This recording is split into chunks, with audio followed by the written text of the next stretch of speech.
Hello students, मैं कुणाल सेन आप लोग का स्वागत करता हूं हमारे यूट्यूब चैनल मैं विज्ञान में। यह जो वीडियो लेक्चर है, इस वीडियो लेक्चर में हम लोग संख्याओं की जानकारी जो है लेक्चर 4 का पार्ट 2 है। इसमें हम लोग गुणनफल का आकलन करेंगे जो क्लास 6 का मैथ का पहला चैप्टर है। तो चलिए क्या करने वाले हैं आज संख्याओं की जानकारी में करने वाले हम गुणनफल का आकलन। तो चलिए तो मान लीजिए आपके पास आपका एक बुक स्टोर है। तो वहाँ आपके पास एक ग्राहक आया, उसने आपको 25 रुपया वाला कॉपी बोला कि दीजिए हमें। और उसे कितना कॉपी चाहिए? उसे चाहिए 252 कॉपी।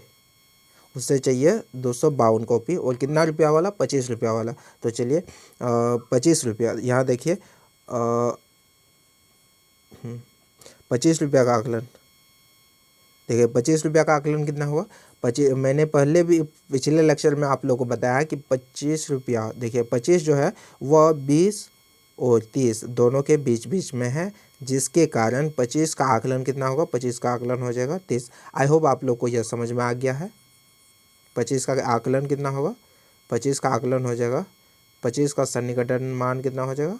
वो होगा 30। तो चलिए 25 का सन्निकटन मान कितना होगा?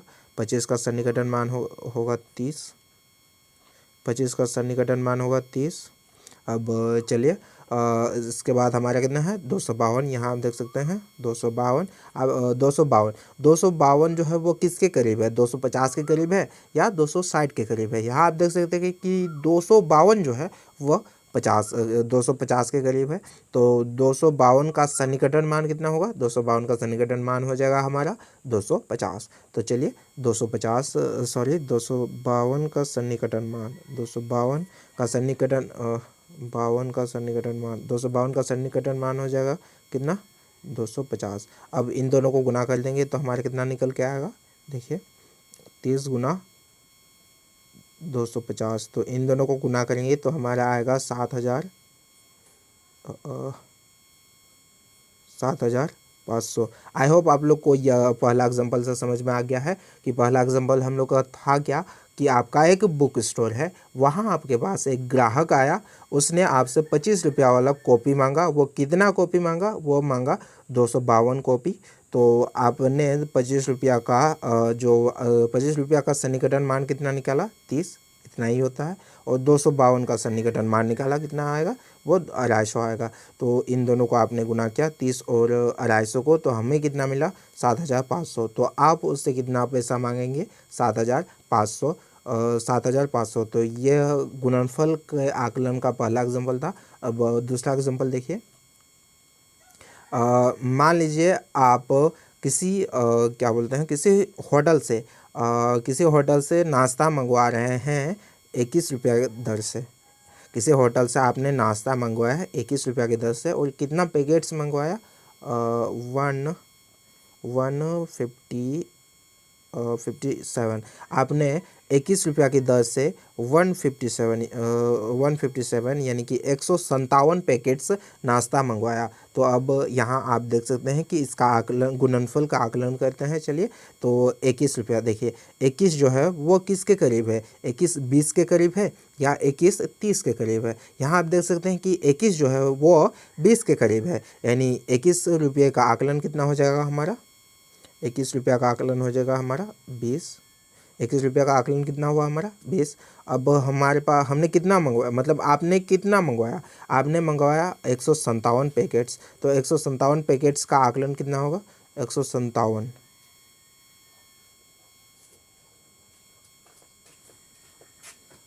157। देखिए 157 जो है वो किसके करीब है? वह 160 के करीब है या 150 के करीब है? यहाँ देख सकते हैं 157 जो है हमारा वो किसके करीब है? वो 160 के करीब है। तो चलिए 157 का सन्निकटन मान कितना हो जाएगा? 157 का सन्निकटन मान हो जाएगा 160। अब इन दोनों को गुना कर लेंगे तो हमारा मतलब आपको कितना पैसा देना है होटल के नाश्ते वाले को, मतलब जिसने आपके लिए नाश्ता लाया। तो चलिए 20 गुना 160 करेंगे तो इन दोनों को गुना करने पर हमें कितना मिला? इन दोनों को गुना करेंगे तो हमें कितना मिलेगा इन दोनों को गुना करने पर? 16 दूना 32 और देखिए इन दोनों को गुना किया तो हमें मिला कितना 3200। आई होप आप लोग को यह वाला एग्जांपल भी समझ में आ गया है। इस एग्जांपल में हमने क्या लिया कि आपने किसी होटल से नाश्ता मंगवाया। वो नाश्ता कितना रुपया दर था, 21 रुपया दर था। और कितना पैकेट्स मंगवाया नाश्ते का, 157 पैकेट्स मंगवाया नाश्ते का। तो 21 का जो 21 रुपये का सन्निकटन मान कितना है हमारा 20, क्योंकि 21 जो है वो 20 के ज़्यादा करीब है, ना कि वो 30 के करीब है। 21 किसके करीब है, वो 20 के करीब है। अब 157 देख सकते हैं, 157 किसके ज़्यादा करीब है, वो 150 के ज़्यादा करीब है या 160 के ज़्यादा करीब है। 157 जो है वो 160 के ज़्यादा करीब है, इसलिए 157 का सन्निकटन मान हमने कितना लिया 160। अब इन दोनों को हमने गुना कर दिया 20 और 160 को, तो हमें कितना मिला 3200। आई होप आप लोग को यह वाला एग्जाम्पल से भी समझ में आ गया है कि गुणनफल का आकलन किस तरह से निकाला जाता है। अब दूसरा एग्जांपल देखिए, मान लीजिए आप स्पोर्ट दुकान गए और वहाँ पे आपको क्रिकेट बॉल लेना है। वो स्पोर्ट दुकान गए हैं, वहाँ पे आपको क्रिकेट बॉल लेना है और उस एक क्रिकेट बॉल का प्राइस कितना है 48 रुपया। एक क्रिकेट बॉल का प्राइस कितना है 48 रुपया। और आपको कितना क्रिकेट बॉल लेना है, आपको 8 क्रिकेट बॉल लेना है। यहाँ देख सकते हैं आप जो है स्पोर्ट दुकान गए, अपने नज़दीकी स्पोर्ट दुकान, वहाँ से जो क्रिकेट बॉल है उसका प्राइस कितना है, उसका प्राइस है 48 रुपया। और आप कितना क्रिकेट बॉल लेने वाले हैं, आप क्रिकेट बॉल लेने वाले हैं 8 क्रिकेट बॉल लेने वाले हैं। तो अब इसका आकलन करते हैं। देखिए 48 यानी 48 रुपया का सन्निकटन मान, 48 रुपया का सन्निकटन मान कितना हो जाएगा। देखिए 48 रुपया किसके ज़्यादा करीब है, वो 40 के ज़्यादा करीब है या 50 के ज़्यादा करीब है। यहाँ आप देख सकते हैं 48 जो है वो किसके ज़्यादा करीब है, वो 50 के ज़्यादा करीब है, इसलिए इसका सन्निकटन मान कितना हो जाएगा, इसका सन्निकटन मान हो जाएगा हमारा 50। अब आपने कितना बॉल लिया क्रिकेट बॉल, आपने यहाँ देख सकते हैं आपने 8 क्रिकेट बॉल लिया, कितना 8 क्रिकेट बॉल लिया। तो 8 का सन्निकटन मान देखिए हाँ हाँ देखिए 8 का सन्निकटन मान कितना हो जाएगा हमारा, 8 का सन्निकटन मान हो जाएगा 10, क्योंकि 8 जो है वो किसके ज़्यादा करीब है, वो 0 के ज़्यादा करीब है या 0 के ज़्यादा करीब है या क्या बोलते हैं 10 के ज़्यादा करीब है। वो 8 जो है वो 10 के ज़्यादा करीब है, इसलिए इसका सन्निकटन मान हो जाएगा 10। अब इन दोनों को गुना कर देंगे, देख सकते हैं 50 गुना 10। तो हमें जो स्पोर्ट दुकानदार है उसे कितना पैसा देना है, उसे हमें लगभग 500 रुपया देना है। यहाँ से आप देख सकते हैं गुणनफल का आकलन किस तरह से निकाला जा सकता है। और एग्जांपल लेते हैं, चलिए मान लीजिए आप एक सब्जी वाले हैं, तो आपके पास एक ग्राहक आया, उसे टमाटर लेना है। तो आप कितना आप 11 रुपया 11 नहीं 12 रुपया केजी टमाटर बेचते हैं। आपके पास एक ग्राहक आया, आप सब्जी वाले हैं, तो आप 12 रुपया किलो टमाटर बेचते हैं पर केजी, 12 रुपया पर केजी टमाटर बेचते हैं। उसे चाहिए कितना केजी, उसे चाहिए 86 केजी, मतलब 86 केजी उसे टमाटर चाहिए। उसे कितना केजी चाहिए टमाटर, 86 केजी। आप एक किसान हैं, तो आपके पास एक ग्राहक आया और उसे चाहिए टमाटर चाहिए, तो आप कितना रुपया प्रति किलो टमाटर बेचते हैं, आप 12 रुपया प्रति किलो टमाटर बेचते हैं। उसे कितना टमाटर चाहिए, उसे 86 केजी टमाटर चाहिए। तो अब इसका जो आकलन करते हैं, तो चलिए 12 जो है वो किसके ज़्यादा करीब है, 12 आप देख सकते हैं 12 जो है वो 10 के ज़्यादा करीब है, ना कि वो 20 के ज़्यादा करीब है। 12 किसके करीब है, 12 है 10 के ज़्यादा करीब, यानी 12 रुपये का सन्निकटन मान कितना हो जाएगा हमारा, 12 रुपये का सन्निकटन मान हो जाएगा हमारा 10। तो 12 रुपये का सन्निकटन मान कितना हो जाएगा 10। और वो जो ग्राहक है वो आपके पास जो आया है वो मतलब उसे कितना केजी टमाटर चाहिए, उसे 86 केजी टमाटर चाहिए। यहाँ आप देख सकते हैं उसे कितना केजी टमाटर चाहिए, 86 केजी। तो 86 का सन्निकटन मान कितना होगा, देखिए उसे 86 केजी टमाटर चाहिए। तो 86 केजी का सन्निकटन मान कितना होगा?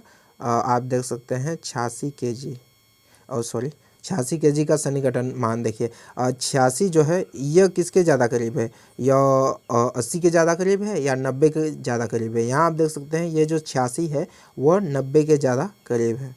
किसके ज़्यादा करीब है? 90 के ज़्यादा करीब है। इसलिए 86 का जो सन्निकटन मान होगा वो कितना होगा? वो 90 हो जाएगा हमारा। तो 86 का सन्निकटन मान कितना होगा? 90।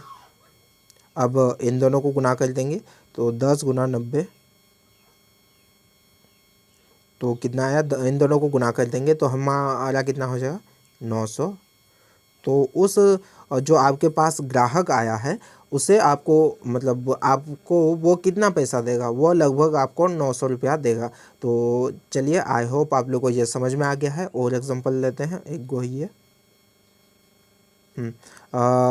और एग्जांपल लेते हैं। मान लीजिए आपका दोस्त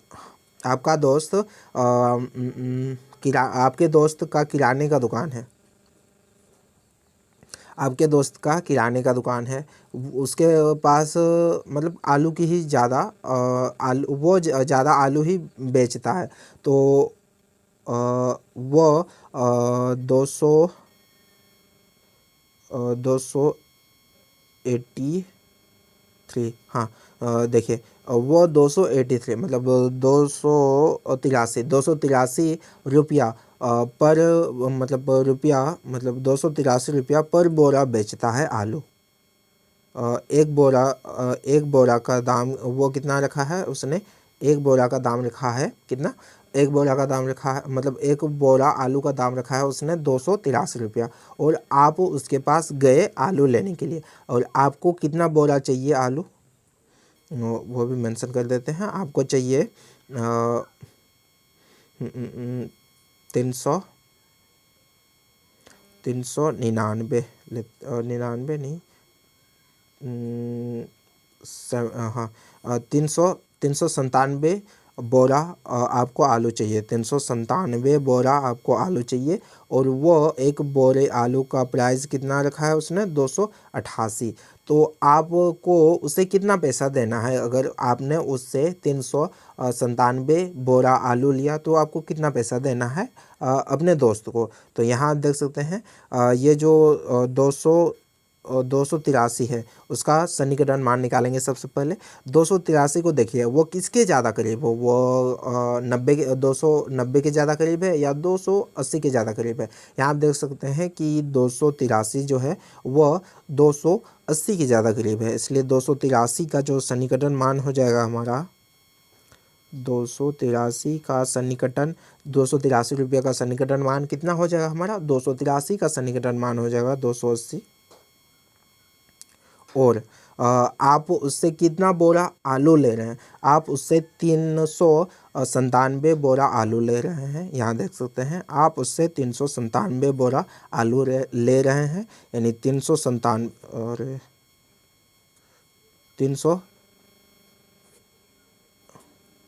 397 यानी 397 को देखिए वो किसके ज़्यादा करीब है? वो 400 के ज़्यादा करीब है या 390 के ज़्यादा करीब है? यहाँ आप देख सकते हैं 397 जो है वो 400 के ज़्यादा करीब है। इसलिए 397 का जो 397 का सन्निकटन मान कितना हो जाएगा? वो 400 हो जाएगा,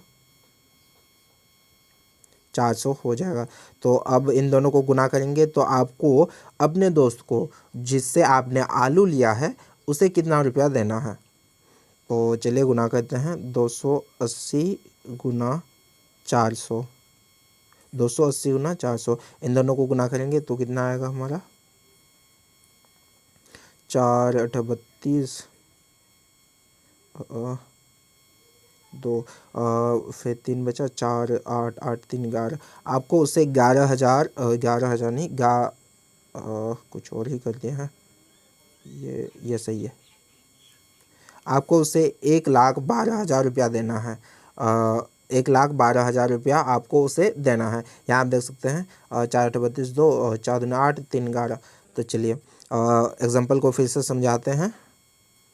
आपका एक दोस्त है, वो ज़्यादातर आलू बेचता है, तो वो कितना एक बोरा आलू का प्राइस कितना रखा है उसने, एक बोरा आलू का दाम रखा है उसने कितना, एक बोरा आलू का दाम रखा है 283। एक बोरा आलू का दाम उसने रखा है कितना 283। और आपको उसके यहाँ से आलू लेना है, आपको उसके यहाँ, आपने उसके यहाँ से कितना आलू लिया, वो 397 आलू लिया है आपने उसके यहाँ से। तो आपको उसे कितना पैसा देना है, तो उसी का आकलन हम गुणनफल आकलन निकाला हमने। तो देखिए 283 वो किसके ज़्यादा करीब है, 283 जो है वो हमारा 283 किसके ज़्यादा करीब है, वो 290 के ज़्यादा करीब है या 280 के ज़्यादा करीब है। यहाँ आप देख सकते हैं 283 जो है वो 280 के ज़्यादा करीब है। यहाँ हम देखिए 283 का सन्निकटन मान 280 लिखा है। उसके बाद देखिए 397 आपने उससे कितना आलू लिया, कितना बोरा आलू लिया, 397 बोरा आलू लिया। तो 397 को देखिए वो किसके ज़्यादा करीब है, 397 जो है वो 390 के ज़्यादा करीब है या 300 नहीं 400 के ज़्यादा करीब है। तो 397 जो है वो 400 के ज़्यादा करीब है। तो 397 का आकलन सन्निकटन मान देखिए, 397 का सन्निकटन मान कितना है, 397 का सन्निकटन मान 400 है। तो हमने 280, ये है 280, देखिए 280 और 400 को गुना किया तो कितना आया गुणनफल का आकलन आया 1,12,000। तो आपको उसे लगभग कितना पैसा देना है, आपको उसे 1,12,000 रुपया देना है। आई होप आप लोग को यह समझ में आ गया है। तो थैंक यू बच्चा लोग, आज के वीडियो लेक्चर में इतना ही। मिलते हैं अगले वीडियो लेक्चर में, तब तक के लिए ओके बाय।